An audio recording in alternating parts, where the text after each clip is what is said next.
Hello and welcome back to Two Chicks and a Horror Flick. I'm Tawny Ray. And I'm Felicia Connor. And today we're going to be talking about the movie Little Evil from 2017 as our second Father's Day month pick. That was a woo because you remember to say it was a Father's Day in the beginning. We did it in the beginning this time. Our last episode, we didn't even mention it until the middle of the episode because we fucking forgot. Oh, well. Real quick, just reminders. We're going to cuss a bunch. We'll spoil this movie. It's on Netflix. It's free. Go watch it. Come back unless you don't care. Yeah. Whatever. But anyway, Felicia, what are you drinking? All right. I have water, but I also have some whiskey. Ooh, okay. 1796. Was what it's called. It's very good. I should be trying some other whiskey once I get back into the whiskey phase. Well, when you come visit me, then you will try all the whiskeys. I'm excited. Yeah. For when awesome. that is. Yeah, I can't wait for when that is too. You should start rating your whiskeys also. Ooh, that's a good idea. You should do barrels maybe. Is that a thing? That's a thing, right? Yeah. I love this one. How many barrels am I doing it out of? 5. Is it 5? 5 out of 5 barrels. That's just what you're going to give everything. 5 out of 5. 5 out of 5. I like this because it's Bernie. And this is not at all going to be like a whiskey lingo from a whiskey connoisseur. But, it has that burn. And it's a little bit sweet. And that's pretty much all I can say about it. I like this one. Okay. Maybe I'll go get some whiskey as my second drink because I'm drinking some beer. Oh, nice. Oh, it's like fruity beer. No, it's an all-day IPA is what it's called. Oh, is that like a radish or a carrot on the front of it? No, it's actually a car. Oh, it's like a station wagon with a canoe on top. I thought the canoe was a carrot and I could see all the trees. That's why I said, it's fruity. Yeah, because it looks green and red, and that she's drinking what is that called? Those like tomato drinks or like V8. Yeah, yes. Anyway, I'm sure my stomach is not gonna like this, but I also ate a bunch of bread yesterday, so I'm in that fuck it mode where it's like whatever. Yeah. My stomach already isn't happy, so and Jade got a bunch of these IPAs for cheap, so I like IPA. Okay, that's a good one. I feel like we have a lot to catch up on. So I want to know, my first question for you is, I happened to see that you posted something about watching Cruella. And I want to know, did you watch it or did members of your family watch it and you didn't see it? What happened? I saw it. Okay, how was it? So I would say that it was enjoyable. I feel like it was enjoyable. There were some spots where I felt were a little bit slow and I felt it in my bones, like my body. I was like, oh, you know what? That's dramatic. Is this gonna end soon? But then it picked up. There was just like these couple of moments. But it was enjoyable. Yeah, I watched it, the whole family. I had family in for my daughter's graduation. So we I don't know, we bought it, rented it. I don't know. It was expensive. I mean, it was on Disney. It was like $39 or something. But I guess it's cheaper than going to the movie theater. Those motherfuckers, they did that, on purpose. They were like, what is the highest price underneath a movie ticket and like popcorn and drinks that we can get away with so that people will say, at least it's not expensive as going to the movies. Yeah. Yes, exactly. And this in particular, because you're going to bring kids. So it's going to be like a family thing. So that even like triples the price. Right. But I thought it was enjoyable. I was thinking about you the whole time with the overacting and stuff. I wonder how you'll feel about it. There's definitely some Cruella. Yes, yeah. Some highly overacted moments. Yeah, but I enjoyed it. I didn't like it as much as the rest of my family. The rest of my family were like, well, Steve didn't watch it. He was smoking cigars in the backyard. But everybody else was like, that was really good. They did such a good job. And I was like, yeah, that was enjoyable. Okay. All right. If you didn't catch the first part of that conversation, basically I just talked a bunch of shit about this movie without having seen it. I was like, I'll just wait for it to be free.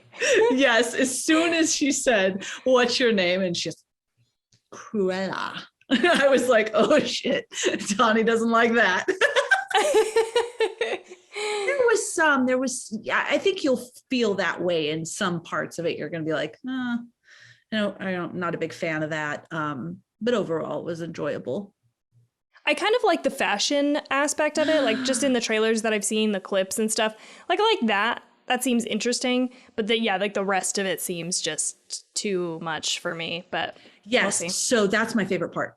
The fashions, the different, wow, that was cool. That was really cool to see.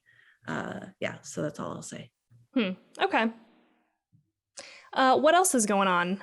Has been going on, I should say. So just working and stuff and obsessing over true crime. I had to take a break, but I do have to mention two things. So first I watched this Netflix documentary called One of Us. I'm not going to really get much into it because I don't know, but it was about Hasidic Jews and how in that very traditional culture, there was some women, I think like there was this woman who was like really being controlled by her husband, but like kind of the community made her look to be the bad person, and then just different ways. But what was really interesting is all of these people that even though they were experiencing these bad things within their own community, and I'm not saying that community is bad. Every community has some bad apples, no matter what the community is. Even though that they were experiencing these experiences, they still really loved their religion. Like they still would go and practice their religion. They were trying to find like the union between the two. So that was very interesting. Steve watched that with me. He was all interested in it too. So that was cool. That's on Netflix. One of Us, but that was not true crime. So this is the true crime piece. Okay, there is this YouTube channel called The Behavior Panel. And it has, I put it in our Discord, it has these two ex-military guys and these two ex-FBI. They monitor like everything you do in your face and in your verbiage, and they take really big cases like the Amanda Knox case, or I think they even did John Benet Ramsey's mom. I haven't seen that one yet, but interviews with these people and pick it apart piece by piece. So they take a little portion of it and then they all give their thoughts. And it's crazy stuff like at this timing, she did a deep swallow, and a deep swallow means blah, blah, blah.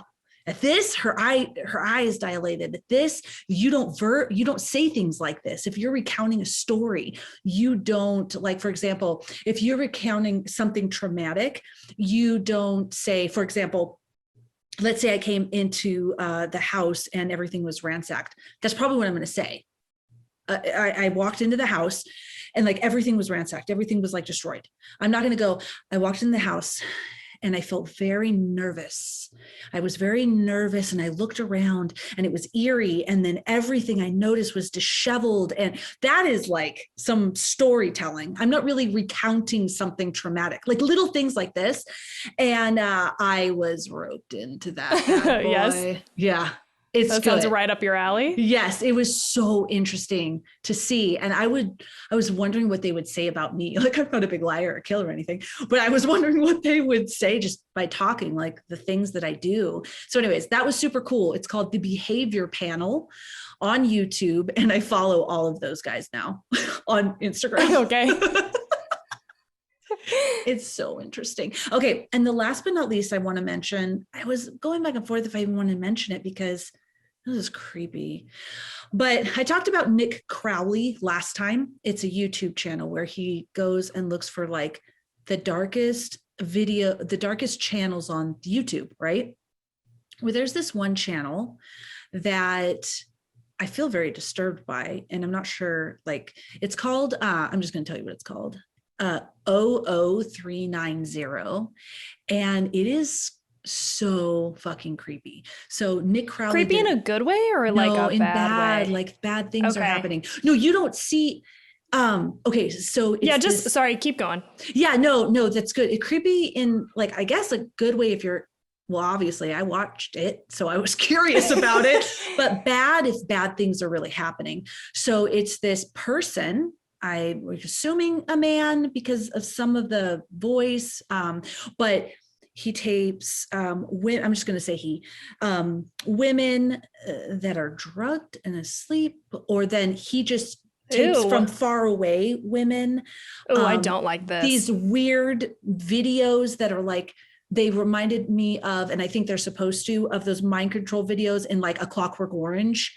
And it's in Italian, like he's Italian. So the writing is Italian, but people will translate and it'll say stuff like, this is how you control her mind.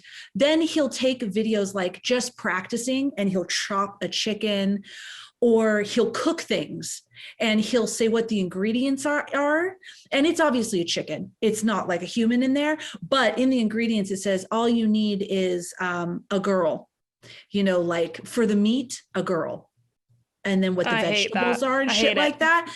But it's up on YouTube. And so that's what this Nick Crowley does, is he finds these these YouTube channels. And he's like, look at this YouTube channel. It has advertising on it. Like there's advertising on these videos, and then you'll see all of the different, and it's not taken down. And so I almost thought like, oh man, I want to report this. And then I was like, well, I don't want this fucking guy to know anything about me. So I was like, and then it's not like, I don't know, it's really creepy. So there's like a lot of people that are saying it's probably ARG. Is that artificial reality gaming? That's the only thing I could find with that. It's like not, I don't know. I have no idea. People keep saying this is probably just ARG, which I don't know what that means, but means something along the lines of it's not real. Like this person is just trying to get a rise out of people. Okay. But the thing is he's been doing it since the early 2000s. I mean, this is a lot of dedication. That is a long fucking time, dude. Yeah. That's gross. I don't like it. Yeah. So anyways, I watched a lot of that because I was just like, dude, is this person real? Why isn't, like, I'm sure people have reported him. There's a lot of different YouTube channels that have done YouTube videos about this channel. That's bad creepy, just so you know. Just so you know where I'm going to file that. Bad creepy, yes. When I say good creepy, I mean like, it's going to like movies. Or like, like ghosts, or like it's going to creep me out, but I'm not going to be like, people fucking murdering people eating other people, too far for me. Too creepy. And also, I'm also gonna say, I mean, it is possible that this guy's out here just trying to get a rise out of people and be a troll or whatever. Like that's definitely a possibility, right? But I just, But to me, it just seems like, and this is the last thing I'll say, if he is that, like a troll, just like getting a rise out of people, he is very, very dedicated to it. Like this person, whether he's really doing stuff or not, is like a scary fucking person. That's scary. Yeah. So anyways, are you bad creepy? So I meant bad creep. I did say bad creepy, but then I was like, well, like, it's not like you don't see murder and stuff. He's just insinuating those types of things with his weird ass fucking videos. But anyways, so there you go. That's it. Thanks for that, Felicia. Sorry. Disgusting. Really oh my gross. God. On that note, though, it did remind me of something that I watched. Are you thank done? God that I mentioned this, because that's I reminded you of something. Now I don't feel like such a evil person for watching it. No, I mean, like, yeah, I don't think you're a bad person for watching it. I think there's definitely like a morbid curiosity there. I didn't subscribe or anything like that. I was just like, is this real? And if it is, we need to call the FBI. But anyway. If you had subscribed. Oh God, no. I didn't like, I didn't subscribe. I didn't write anything. Oh no, I don't. I turned it off finally. And okay. I'm kidding. Okay. Although I would report your ass. I'd call it fucking the You police. should. I'd be like, I would you want. keeping an eye on Felicia, okay? I already looked I'm a it little up. worried. Someone's keeping an eye on me because I already looked it up, right? Oh, yeah. I thought you were being very serious. No, I'm talking. You're just like on a list. I'm kind of being serious. Yeah, about the list. Okay, I'm on gotcha. a list. Gotcha. You got so serious that you convinced me there for a moment that you did Google it and you were on somebody's list. Anyway, so Okay. this reminded me that I finished out Hannibal, the show, because they're taking it off of Netflix. Cannibalism, you know? So that Yeah, was the see? through She's line. like, when I say it, it's disgusting, but. Oh, so how was it? It was okay. I liked the first couple seasons of Hannibal a lot. I thought it was really good, really highly stylized, very specific point of view, kind of like it was like very good. I liked it. And then season 3 fucking flew off the handle into just fucking crazy territory. There was like just next level shit happening that didn't seem plausible in the first couple seasons to me. I'm going to talk very vague because I don't want to ruin anything, but if you've seen it, comment, let me know. I want to talk to somebody about it because I'm like, people fucking love this show. It's like beloved. And they canceled it after season 3 and everybody wants a season 4. And like, I could do a season 4. That'd be great. It's got Mads Mikkelsen in it, right? He's great as Hannibal. The guy who plays Will, I don't remember his name, the other main character, he's great too. But like season 3 just got so fucking weird and comic booky. Like it just got like zany for a minute. I was like, what the fuck is going on? It wasn't like funny, but it was like, it took itself way too seriously at that point. And there was like just some crazy ass shit happening. Anyway, if you want to have a conversation about it, let's have a conversation about it. Just anybody listening, because I'm like, I didn't like that part. It was dumb. And then it kind of looped back around and saved itself. Like it felt like it came back to reality at the end of season 3. But I think they knew that they were going to have to wrap it up, right? So they started like putting things into place to wrap it up. And it kind of ended on a little bit of a cliffhanger, but could be the end if they don't get it picked back up by anybody else. Anyway, just wanted to throw that out there. All right. Cannibals. Hannibal. Zany cannibals. Weird. And if you listen to this episode and you want to watch it, it's too late because it went away on June 4th, which is tomorrow when we're recording this. But by the time it's live, it'll already be gone. So, well, maybe somebody has seen it and head over to our Discord. And we have a free horror Discord channel where we post all this crazy shit. And Tawny would love to have a conversation with you about Hannibal. I would love that. Yes. The other thing that I want to say is I did watch some of that JCS thing that you were telling me Criminal about. Psychology. Yes. And I didn't watch a ton of it, but it was super interesting. And I liked how they were, I watched the most recent one where he was talking about like, this kid is trying to pretend like he is insane, but it's obvious that he's not. And was here's that the why. one that shot up the school? Yes. Yes. It was interesting. Wasn't it? Oh, yeah. I'm so glad that you liked it. You were like, Felicia, I don't know what the fuck is wrong with you. I'm your same kind of fucking weird, dude. So you can always cool. You can always count on the fact that I'm not gonna judge you or anything. I think I watched almost all of their videos. Wow. I mean, they're like long. Some of them are long. I know. I'm dedicated. Yeah. You're a my loyal eyes are tired follower by the end of the night. That was me. Go ahead. Oh, sorry. Go ahead. I was just going to say because I was dedicated, but what were you saying? I was going to say I watched that shit while I was folding my laundry, which is also a reference to that fucking SNL video about like true crime. I'll post that in the Discord too if you haven't seen it.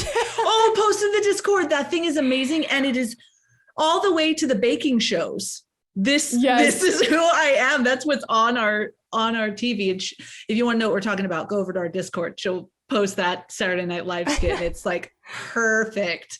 I do it while I cook. While I'm cooking dinner, I have my earbuds in, folding laundry.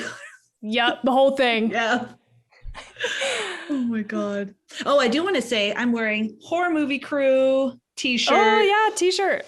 Yeah, it's super soft and comfortable. I shouldn't shout them out though, because Josh from Horror Movie Crew was giving me a real hard time today. He heard our Quiet Place episode and he's like, no one is fucking allergic to watermelon. I'm like, dude, I'm allergic. And he goes, you're full of shit. I'm like, what are you talking? Why would I make that shit up? And he just wouldn't stop. And then finally he's like, all right, fine. He goes, I can't wait till we all meet in person because I'm just going to carry around a shit ton of watermelon. I'm like, what the fuck is wrong with you? Oh my gosh. He was so very offended that I was allergic to watermelon. Yeah. I'm also like offended, not at you, but just at like the world for making you allergic to watermelon because I just think it's not fair. The creator? Yeah. Whoever that is, whatever situation is happening there. Whoever created me with this allergy. Yeah, fuck them. I know it looks pretty good and juicy, but as long as I can eat shellfish, I'm okay. Okay, that's true. A lot of people are allergic to shellfish. So you're right. You just traded that one out. And I love shellfish way more than some janky watermelon, that's for sure. I'm just going to let you believe that it sucks. It's compared to crab or oysters, it sucks. Okay. Anyway, are you ready to get into this movie? Oh, sorry, I was gulping into my microphone, but I forgot I put ice in this water thing, so it was all in the way. And I'm like, gulp. Sorry about that. I'm ready to get into this movie. Okay, let's do it. All We're talking about Little Evil from 2017. The director is Eli Craig, who did Tucker and Dale versus Evil. Whoop, whoop. One of this podcast's favorite movies probably ever. Yep. We talk about it all the fucking time. Okay. Yeah. For cast, we have Evangeline Lilly played Samantha. Owen Atlas played Lucas. Adam Scott played Gary. Donald Faison played Larry. He was in Scrubs. I only put people in here that I recognized or that I think are worth a shout out. So sorry again. There are a lot of people, but I left some of them out. Tyler Labine played Carl Miller, and he was in Tucker and Dale versus Evil. So I thought he was worth a shout out. He? He was the videographer, the wedding videographer. Okay. Yeah. And then Brad Williams played Gozamel, who is a stand-up comedian. Very funny. And then we have Sally Field, who played Miss Shaylock, who was the CPS person. Yep. You remember her? I recognized her, yeah. That is apparently Eli Craig's mom. What? Sally Field? Yeah. Oh, that's Didn't know that. Yeah. And then a very special shout out to Bridget Everett, who played Al in this movie. Wondering if you were going to mention her. I needed to, because, I mean, we'll get there. We'll get more into it. But, like, steals the show. Wow. She just steals the show in this role. So funny. The best parts, best lines, I think. Mm-hmm. And we'll talk more about that here in a minute. All right. IMDb gave this a 5.7 out of 10. Rotten Tomatoes gave it a 92%. I feel like we're on a roll, dude. I feel like the last, 3 or 4 have all been in the 90s. And 79% of Google users liked this movie. I wasn't sure where to put this. Like, I was going to put it up in the cast area, but I'm just going to do it now. I also want to say that I forgot until I was watching this movie that Chris D'Elia is in this movie. And I just want to say, fuck that guy. We don't support that guy.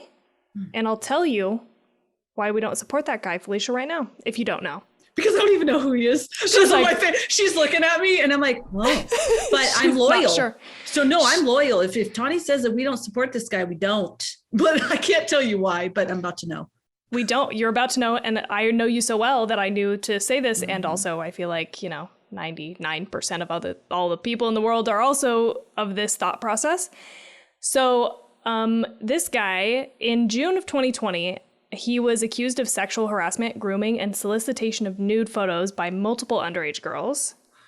Son of a bitch. I'm just giving you kind of the highlights because I felt like it was necessary to say, just because I wanted you to know. Like you are listeners. Which one?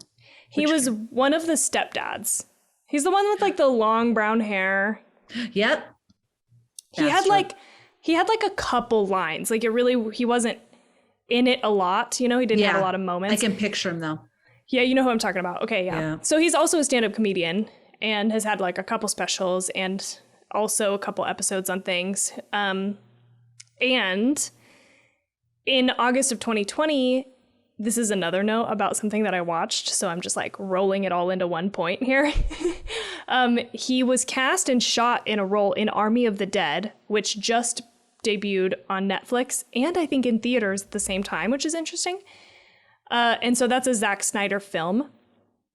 And I think they were like done. I think they were done shooting and they were in post-production when all of this came to light. Mm-hmm. And they actually went in and replaced him digitally with Tig Notaro because of these allegations. That makes me so happy. That is awesome. Because what I was about to say was, how is he still getting jobs? And he did this, but then you ended with that. That is awesome.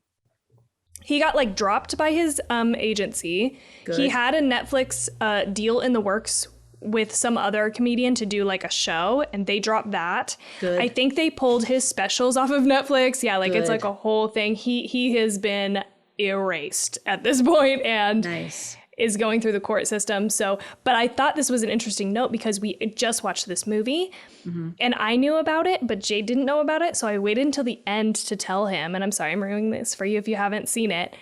But I was like, Tig Notaro, who is also a stand-up comedian and is great.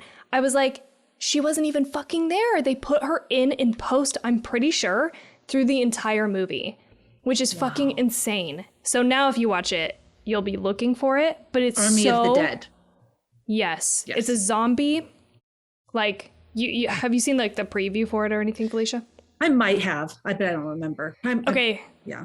It's like a zombie apocalypse, but like super action movie. Like there's this crew of people who are going into Las Vegas to get money out of a safe in like the heart of a casino or something. Super ridiculous, but a fun movie. Overall, I liked it personally. I know a lot of people like didn't like it. I thought it was a fun watch. Nice little action movie. Anyway, so be on the lookout for that. And then the other thing that I just wanted to note as just a highlight of this, something that I think is really gross. And I'm not like blaming these people necessarily for making these episodes, but it's really fucking creepy actually that he was in the two shows, that's also a Netflix movie with Penn Badgley, and Workaholics. And in both of those shows, he played like a sexual predator. Isn't that fucking gross? Yeah, that is gross. He's gross. And you know what? He contributed nothing to this movie. I know, fuck that guy. So anyway, I just needed to tell you all of that so you know. Oh, I'm glad. I didn't have anything particular from him written down, so that's good. Scratch that shit out. Fuck you, Crystalia. Oh, he's the one about pooping in his son's backpack. Yes. Right? Okay. Yeah. Perfect. Anyway, okay. So with all that just put out there, let's move on to 2 Minutes with Tawny. This is going to be like 20 seconds with Tawny. It's real short, so. Okay, cool. I ran out of time because I was reading all the allegations against Crystalia. Gonna be honest. Okay. Lucas, Gary's new stepson, is the Antichrist. After consulting with Gozumel in Bethlehem, Pennsylvania, Gary is pretty sure he needs to kill him. So he tries at a water park with floaties filled with sand. But after he sees love written in the sky as a sign from God, he saves him and starts to nurture a real relationship with him. Gary eventually realizes that even though Lucas is the spawn of Satan and Satan wants full custody, he actually is only a door to hell, and killing him would bring about the end of the world, so he saves him from death, and they go on to lead happy lives, starting with a father-son boxcar race. Yes. The end. Oh, sorry. I totally said yes before you were able to say the end. No, that was great. That's perfect. So quick. Felicia, how did you feel about this movie? I really liked this movie. I was happy. I was thinking, oh my gosh, I'm really going to like this. I'm really going to like this because I liked the trailer and I liked Tucker and Dale versus Evil. And then I'm like, well, maybe I should calm down so I don't set myself up for miserable feelings. So here's the thing. This is and I'm so sorry, Tawny's mom, but the difference between Otis and this, like the comedy was so well played. And one of the things I can say, for an example, the moms. Okay, so the mom in Otis is not responding in a way a mom should, right? But that's the comedy of it. I have air quotes going on. That's what's supposed to be funny, is she's not responding in the way she should, but it did not play that way. It was so disjointed and uncomfortable. This mom was fantastic. So if you think about it, I have an example when the little boy, Lucas, says to his teacher, go to hell. And the teacher jumps out of the window and impales herself. Oh my God, yes. And the mom goes, well, with the wages they're paying teachers these days, it was bound to happen. Right. But the way she delivers it. So those are the two, they're both not responding in a way a mother would. One was not funny and one was very funny. Like, we laughed out loud. The comedy was delivered so wonderfully. I just have one more is like my favorite line, and it's so silly, but I just loved this. It's the very end. Okay. So at the end, the Sally Field character comes running up, and Adam Scott, I'm forgetting their names, punches her. Gary punches her, right? Knocks her out. Yeah.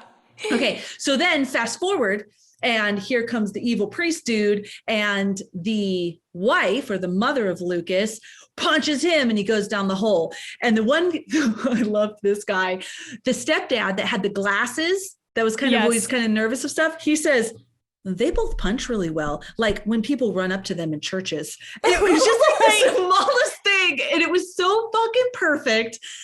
I really, really liked this movie.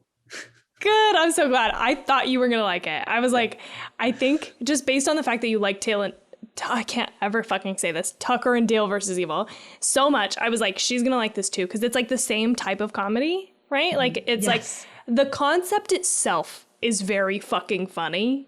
And then you've got like good writing, maybe not through the entire thing. You know, there's some stuff that doesn't land as well as other jokes, but like overall, it's very good. And I like all of the jokes. There's just so many fucking nods and, you know, Easter eggs and stuff that I just I love it. I loved it. And as I was watching it again the second time, I was like, this is an underrated ass movie. Like, nobody talks about this.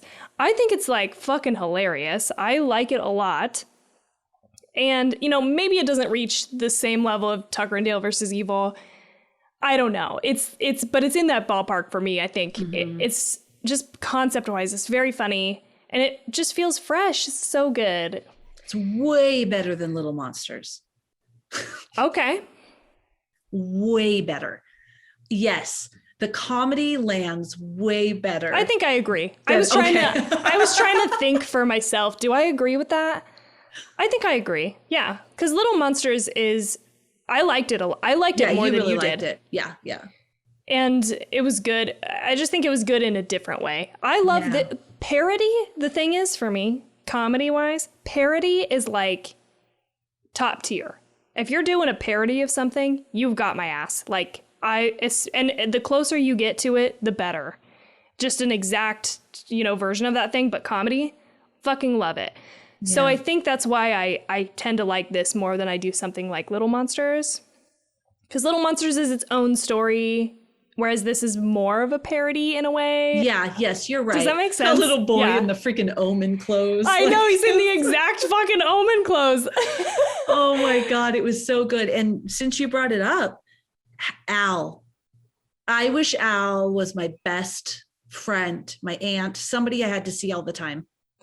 You know, okay, wait, before we go to Al. Okay, sorry, yes. I do just want to say that, because this is relevant, I don't have much trivia. I literally have like 3 points. And so I just need to put this in the relevant place. This movie spoofs The Omen, including some of the names of the characters. So like Mrs. Shaylock is like close to one of the names of one of the characters in The Omen. It's like Mrs. Raylock. I don't remember. I should have written it down, but it's something like really similar to that. And then they have like flower themed names, like the whole family, I think. I'm sorry. I should have written this down again. Sorry. Got super caught up reading these Crystalia allegations. Everybody couldn't. I just got like too into that to finish out this research, but I thought that was nice that they like kind of parodied that. And then you've got the twins that are like the Shining twins. That was so fucking funny. That was great. Sorry. Now I've interrupted you like 3 times. The twins were the guy with the glasses is kids, right? Okay, see? I think really didn't like that other stepdad. He could have been out, little punk.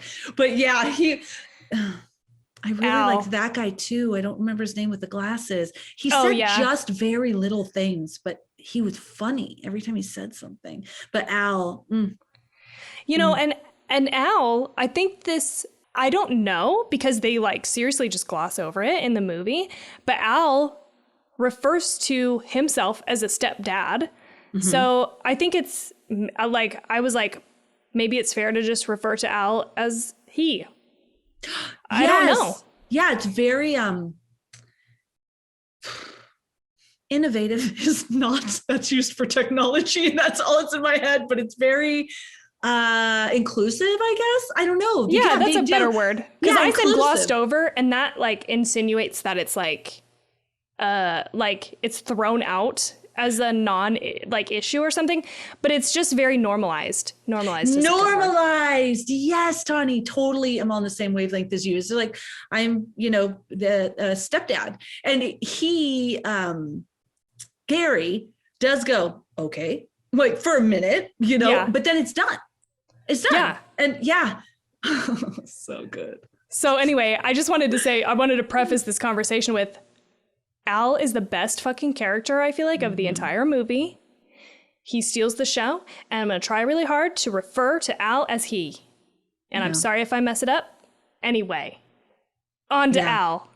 Al. And how hilarious. The best moments. Just on point with every single line. Completely on point. Hilarious.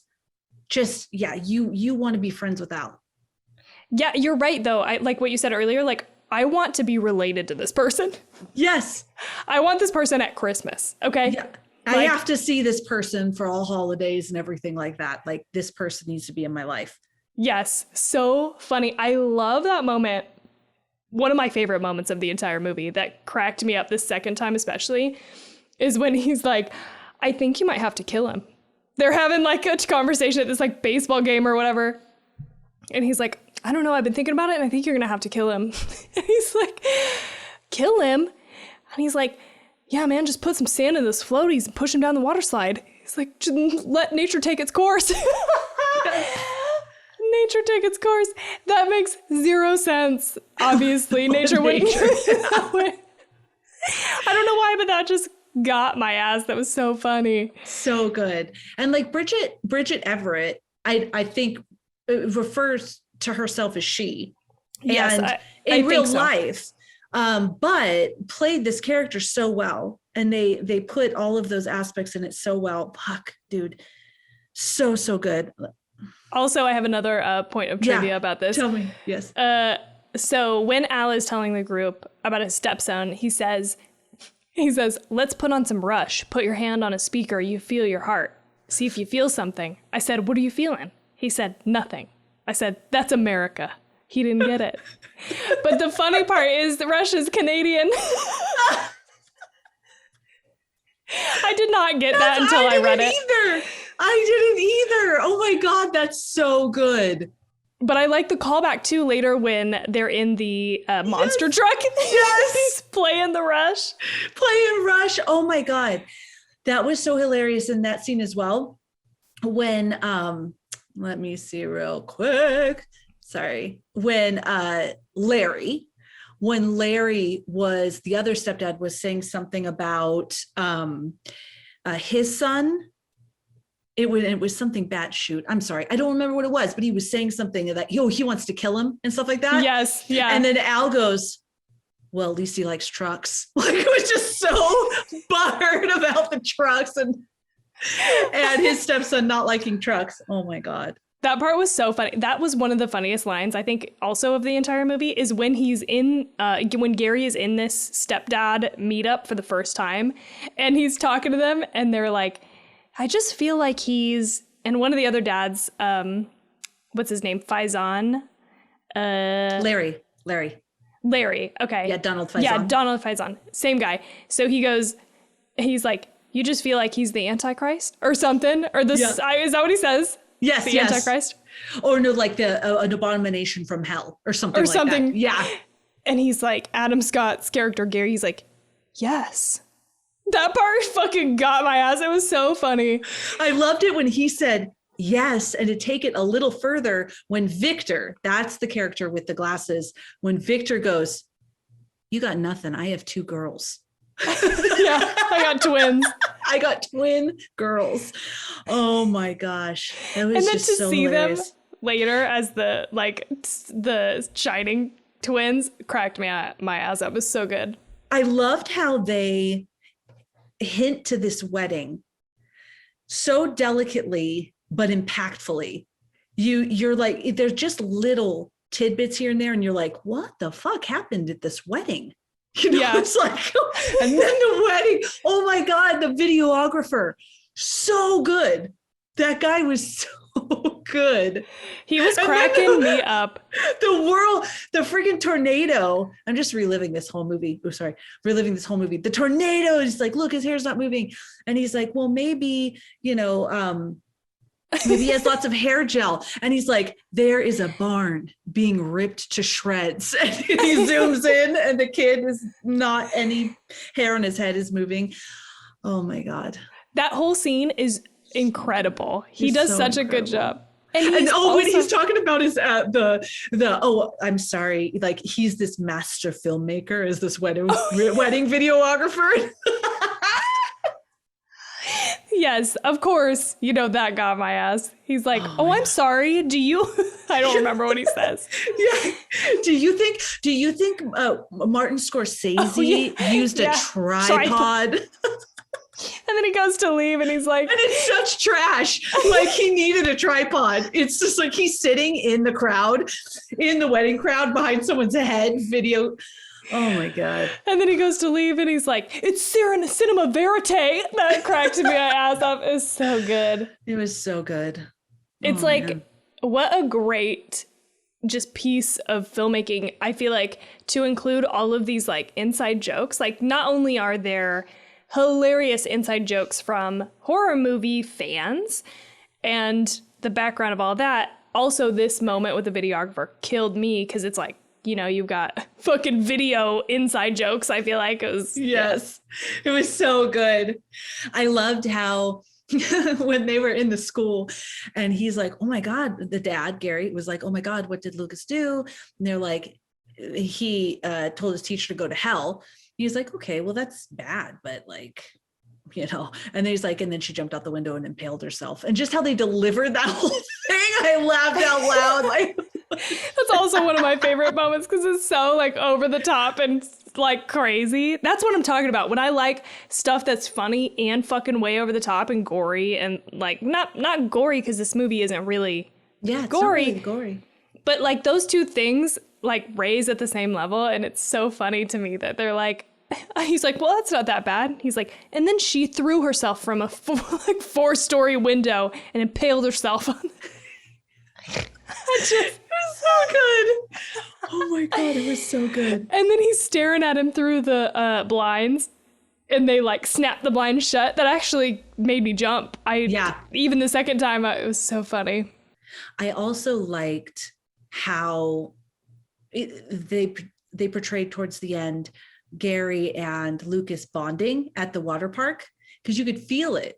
You're like, oh, this little boy is opening up, and you kind of like you feel that bond between them. So when he was pushing him down the slide with this sand on his arms, I was like, oh my God, no. I know. And he had that same reaction and he saved them. Oh my God, it was really cute. It was cute. I liked it. That's why I like this movie a lot too, because it's very funny, and I feel like it has like a nice thing, and I thought it was a nice good message pick, because you've got a stepdad who's trying to bond with his stepson now, who is the Antichrist, who just happens to be, and it's so very heartfelt in a way. And I saw a lot of reviewers, like people who actually write review articles, shitting on this movie. Like, they were like, yeah, it's kind of funny, but it has like no substance. And it's definitely not like a super deep movie or anything like that, right? There's not a lot of that type of depth to it. Yeah, no. But there doesn't always have to be, and I think that it's okay. For me personally, I just think that's a little nitpicky. Like, yeah, it's just a fun movie. Yeah, I thought they did a great job with that relationship with Gary, the relationship between the stepdad and the child. I mean, it had as much substance as Tucker and Dale versus Evil. Like, you had those little stuff, like, you like these guys, and you just really love that one guy. I don't remember which one he is, but the bigger guy who just wants love. Yeah, that's Tyler Labine, same guy who played the videographer. So, oh, that's the guy. Yeah. Oh, I didn't put them together. Yeah. Like, I didn't recognize him. Okay. Well, anyways, and you feel that, like, you really like him, but it's not like this deep connection. Right. Oh my God, how funny was it when he goes into Lucas's room and he's up on the television like Poltergeist? Yes. Just up at the television, and he's like, "Hey buddy, is the cable out?" Or yeah. That got me too. And later when she comes into the room and he had like written like, what is it, rapture on the ceiling up like backwards, and she's like, she goes into there, she looks at it, she's like, so creative. yes. Oh my God, when she's giving Gary a massage and telling him about it's not a big deal, and this experience of her in this cult conceiving. He's like, I know he wasn't conceived in an ideal way.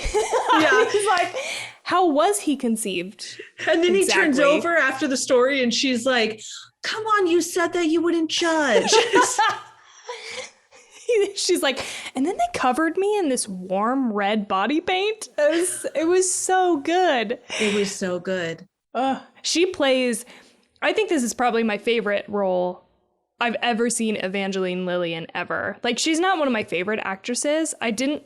She was okay in Lost, but I don't know. I didn't enjoy watching her.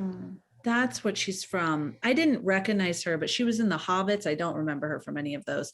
But Ant-Man is probably what I saw because my kids watched Ant-Man. I've seen that too. I feel like she was okay in that, but still she was in Hurt Locker. Maybe that's what I recognize her from. Okay. Yeah. Right. I feel like she's been in a lot. Yeah, she probably has. She looked familiar, but I didn't really recognize her right off.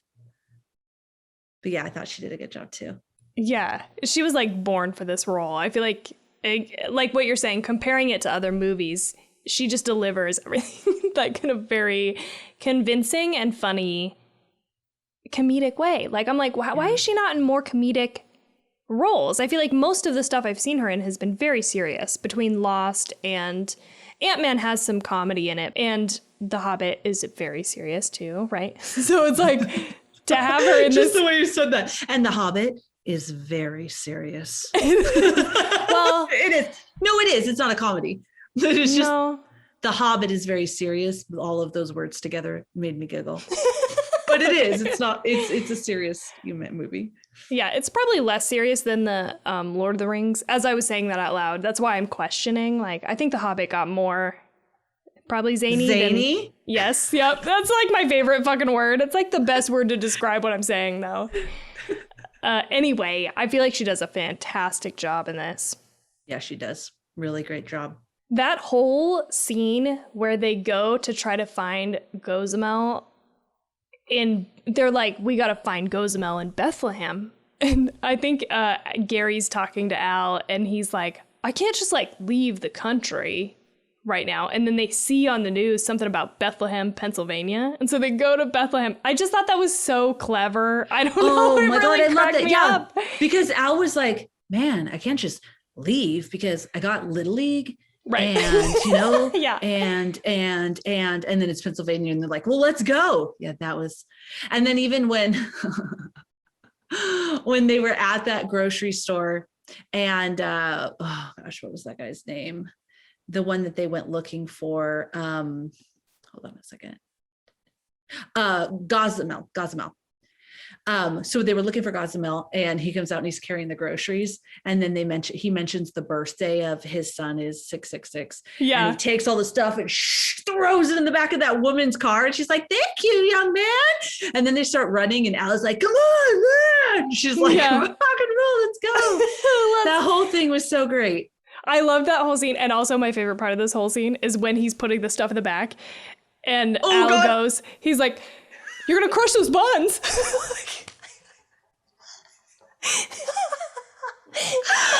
I loved that small line was so fucking good because he's like throwing this bazooka. This is like a giant weapon he's shoving in there. And Al is like, whoa, man, you're going to crush those buns. You're going to crush the fucking hot dog buns. So concerned. He was so concerned. Good. Those are the lines. Funny. These little like nuggets that are placed so perfectly that they just crack you up. Yes, and I feel like there's so many of them that it's hard to almost appreciate in one viewing. Like this time I realized, there's a moment where they're in a cornfield after Gossamer flies through the window and dies.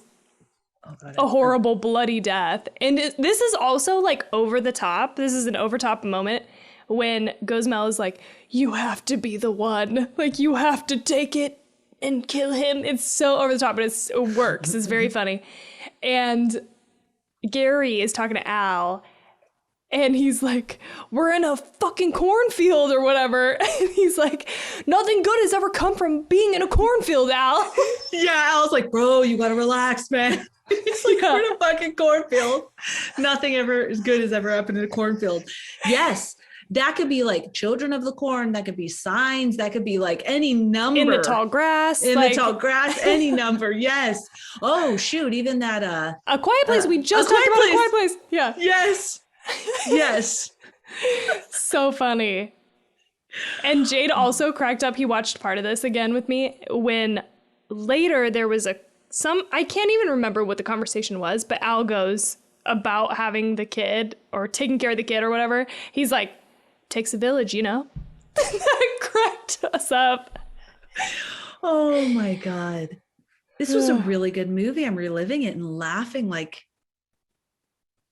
no other. I'm glad that you liked it. I knew, we talked about it like months ago. I don't know if you remember, but I was like, we got to watch this movie. It's so funny. I think it was when we talked about Tucker and Dale versus Evil. It's underappreciated, in my opinion. Yeah, I would say everybody needs to go out and watch this. It was so funny. And it's free if you have Netflix, I guess. Yeah, if you pay for Netflix, it's free. My last note is just that the school psychologist is named Dr. Farrow, which may be a call out to Mia Farrow, who starred in Rosemary's Baby, another film about a woman who was seduced into bearing the Antichrist for a satanic cult, and whose story closely parallels what Samantha tells Gary about his conception, about Lucas's conception. That has to be it. I think there are so many Easter eggs. Like I said, it's hard to pick up on in the first watch. You almost have to watch it a couple times to get them all, but... Yeah, I want to watch it again. And what a good stepdad he was. He just loved that kid so much and was trying so hard. That kid was cute. Like he did his little thing. He was quiet and he did that really well. And then when he started talking, like coming out of his shell, it was like really cute. And at the end was a whole different kid. I liked it too. And he was he was very cute in the pool when he's like laughing and stuff. And he's like, "You're laughing." That fucking goat puppet also, can we just take a minute for the goat puppet? Cracked my ass up. Very funny. Very funny addition. And he's like talking through the puppet. He like gives him a shake through the puppet. And then he dies in the pool. I'm just going to say. Yeah, good. Yeah. Bastard puppet. I liked when he when they got there and they after they were in the cornfield and they got to Gary's house, and then Al was like, all right, I gotta go, man, it's past my bedtime. It was so funny. And then he goes in and like the all the people are there, and she's like, go read him a story, and you could just hear like the screaming and the yelling and all of that. And they're like, what the hell is wrong with him? I thought that whole scene was really funny too. So good. I do love that scene outside with Al, where Al is suddenly, because before Al goes like, no stepdads left behind, all right, bro? Yeah. Like, whatever he says. And then they get there to the house and the kid is swinging in the middle of the night on the swings. And he's like, I gotta go. Like, we got this whole thing tomorrow. He's like, I get sleepy when I get cranky when I don't get enough sleep. That was so funny. It was really funny. I just keep saying that. I'm sorry. I know. I keep saying myself. it too. And I don't like, and the movie was pretty quick, I guess. I feel like I talked about absolutely everything. I can say I just enjoyed every scene and every actor. It hit me when he met the preacher guy at that old nunnery. Yeah. And he goes in and he goes into the middle of it, the preacher guy does, and he goes, don't you love the smell of an old nunnery or something like that? And then Gary goes, oh yeah. It was just like, and I was like, even this character that we're just introduced to, this is good. Like the way he's acting, he's over the top, but it's believable. And I don't know how to pinpoint it. I think it's just the actor is able to do it or not. I also think what helps is the tone of the movie as a whole. And I think the tone of this movie sets the stage in a way where people can be over the top. And it's, like you said, believable. I don't know that it's necessarily believable, but it matches the tone. Do you know what I mean? So like I can get on board because that's the type of movie we're in for. And we know it from the first scene, which is the scene where he's being buried in the ground and Evangeline Lilly has to dig him up and he's like, I want a divorce. Like, I think that just sets the tone. At first I was like, I'm not so sure about this, putting that scene in the beginning and then coming back to it like halfway through the movie. That seems kind of maybe like they could have done that a different way. And I still think maybe there was a different way to do that, but I do think it sets the tone in a way that you're prepared for what's about to happen. And I think that helps those actors who are over the top feel good inside of this movie, if that makes sense. That does make sense. Yeah, because you're right. And it's not believable that anybody would respond in that way. But it is in this setting. Like you wouldn't expect anything less. And it's so perfectly delivered.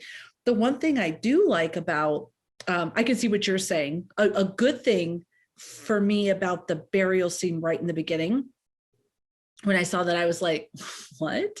But then it goes 1 week earlier. And I'm like, 1 week?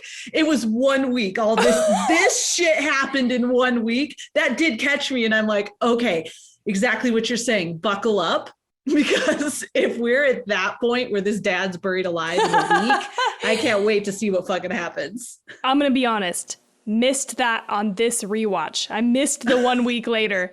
So I was like confused because I had already seen this movie. I knew what was going to happen, but I was like, what?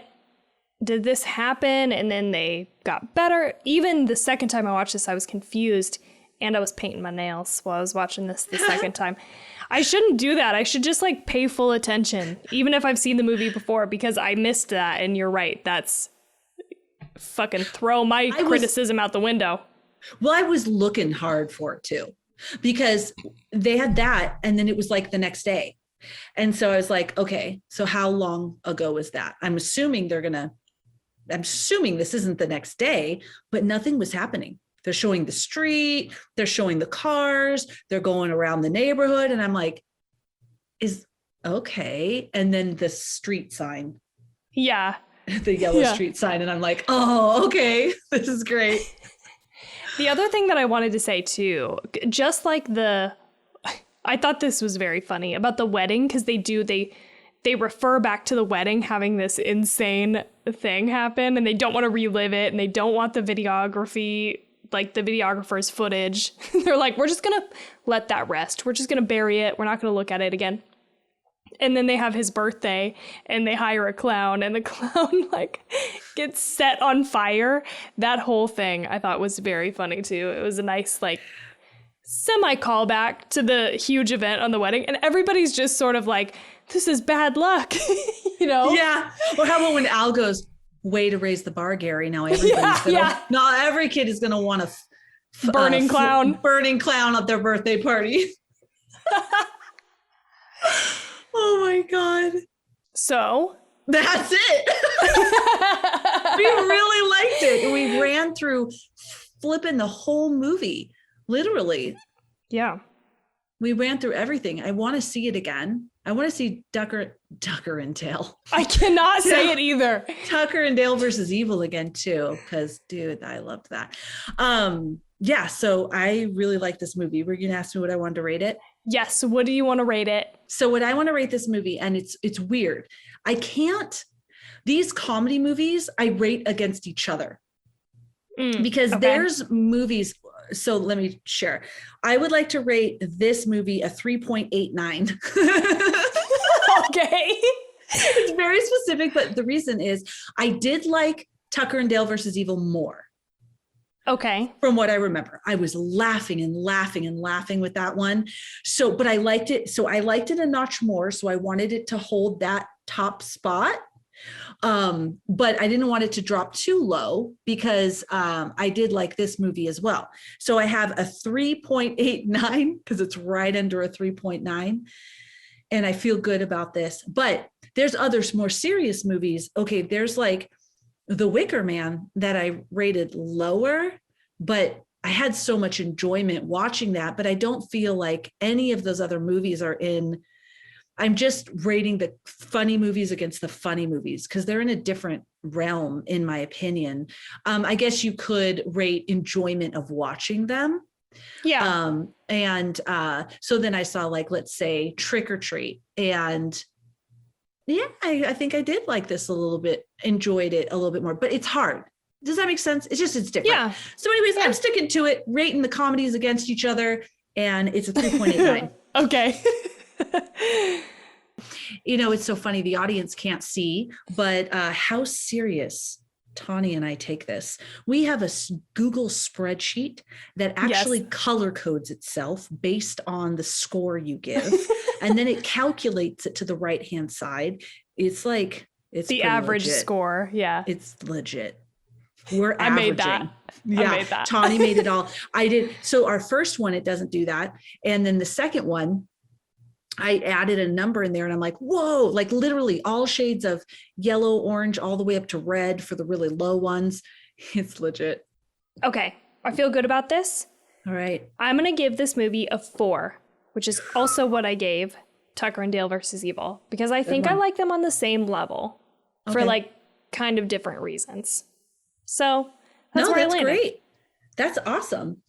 Maybe I should do 3.899. I'm kidding. You know what I want? I want 3.899 with the line over the 9, you know, it makes the 9 go, you know, math. No. This is where I draw the line. This is what, listen. The 9 continues forever for infinity. I know what you're talking about. Okay. And I just want to tell you that I accept all of your weird scores except for that. Okay. That's fair enough. We're not doing. Enough. Okay. That is totally fair. Okay. That's where I draw the line, Felicia. Everything else, fair game. 3.89, 3.899. I converge to the three places, 3 decimal places. I mean, sure. Yeah. I'm going to stick to 2 because once we get beyond that, though, I'm calling it. That's not. Yeah. All right. I'm going to try to stay to the 2, but you know, I'm not going to promise, but I won't go past that. Okay. So next week, everybody, we are off. So we're going to be off next week. I'm traveling. We're chilling. We're doing some summertime stuff. Summertime and the living is easy. But then we are coming back with The Shining. Yes. So we're coming back hard with The Shining. So excited to be doing that. So yeah, read the book, watch the movie, do what you want to do. and then join us for that. I'm excited. The ultimate, the seminal. I don't know if that's the right word, actually. But I like the word.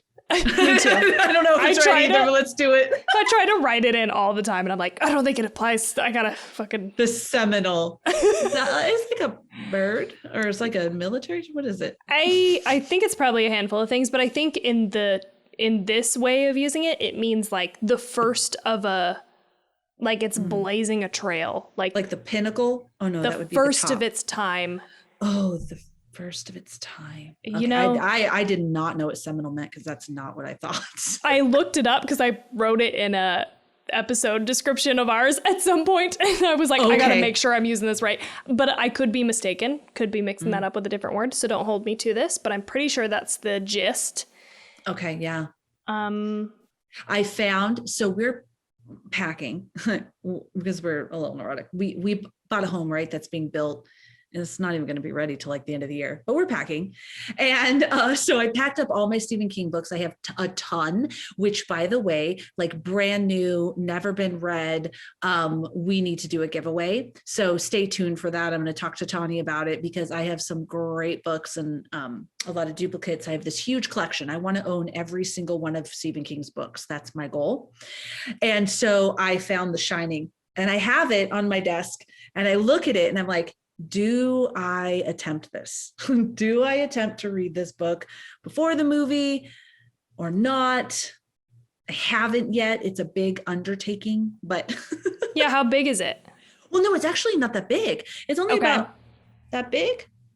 Okay. But it was not as big as I thought, because some of his are like fat, like it is huge. Like it is huge. It's not like that. It's like half of that, if maybe even less.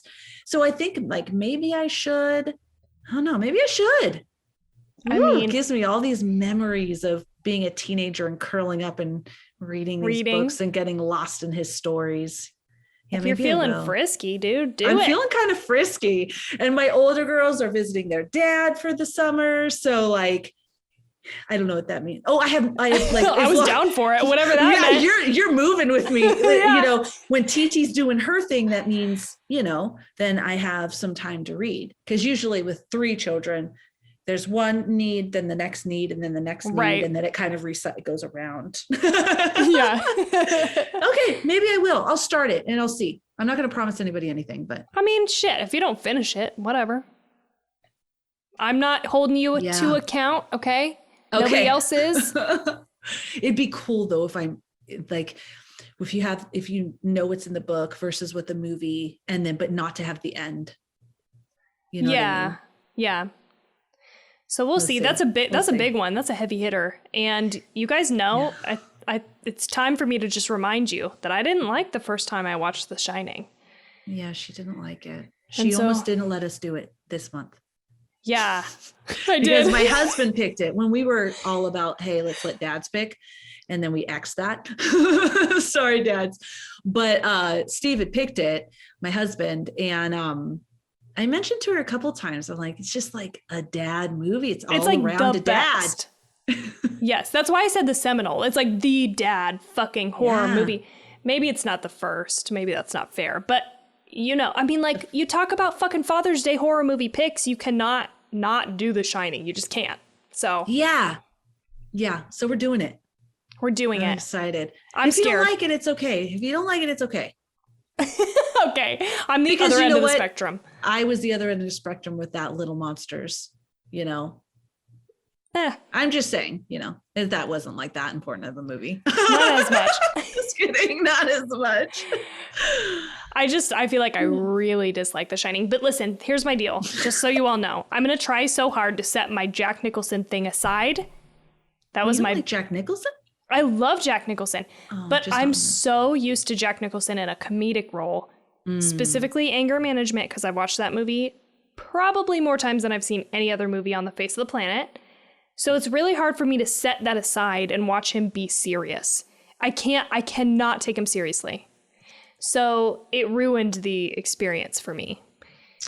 Okay, that makes sense. Yeah, you're right. He does do a lot of comedy. I know he hadn't early in his career, and I think that's why it seems like people who are a little bit older than me seem to be okay with it. And like, maybe it's just a me thing also, but I just cannot. And when they show him at the end of that movie, I can't. It's funny. It's funny. Okay. So yeah, I'm older than you. And I was going to say that. I was going to say, I think, but looking at his filmography, he's done quite a mixture. Some serious, all the way back serious and comedic. But I think what I remember most from him is One Flew Over the Cuckoo's Nest. Yeah. And so I see him as this serious actor. Should I watch that? Should I watch that in preparation for this movie, do you think? Ooh, maybe you should. Okay. Because that's not a comedy. And that might help. He delivers a really meaningful performance, I think, in One Flew Over the Cuckoo's Nest. So that may help you get into that serious mode. Yeah. Okay. Because that's not a horror movie, right? So we won't ever watch that together.